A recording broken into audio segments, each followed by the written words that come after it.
केंद्रीय गृहमंत्री अमित शहा यांनी तातडीनं घटनास्थळी दाखल होऊन आढावा घेतला। तसंच रुग्णालयात जाऊन जखमींची विचारपूस केली। तसंच तिथे उपस्थित अधिकाऱ्यांशी संवादही साधला। या घटनेशी संबंधित सर्व पैलूंवर सखोल तपास सुरू आहे।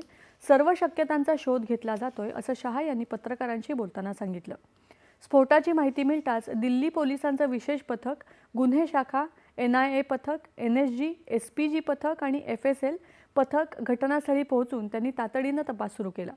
सुरक्षा संस्था स्फोटाच्या कारणाच्या निष्कर्षापर्यंत लवकरच पोहोचतील असं ते म्हणाले।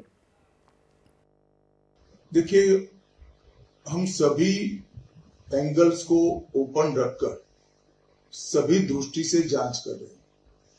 घटना किस कारण से हुई ये अभी कहना बहुत मुश्किल है। जब तक विस्फोट के स्पॉट पर से जो स्पेसिमेंस मिलेंगे, इसका जब तक FSL का एनालिसिस, NSG का एनालिसिस नहीं होता, इसके बारे में कुछ भी कहना दिक्कत है। मगर हम किसी भी एंगल को बंद नहीं मानते हैं। सभी एंगल का हम दृढ़ता के साथ आगे जांच करें। दरम्यान अमित शहा आज या प्रकरणी उच्चस्तरीय बैठक घेत आहेत। केंद्रीय गृहमंत्र्यांच्या अध्यक्षतेखाली सुरू असलेल्या उच्चस्तरीय सुरक्षा आढावा बैठकीला केंद्रीय गृहसचिव, गुप्तचर विभागाचे संचालक, दिल्ली पोलीस आयुक्त आणि NIAचे महासंचालक तसंच जम्मू आणि काश्मीरचे महासंचालक आभासी माध्यमातून उपस्थित आहेत।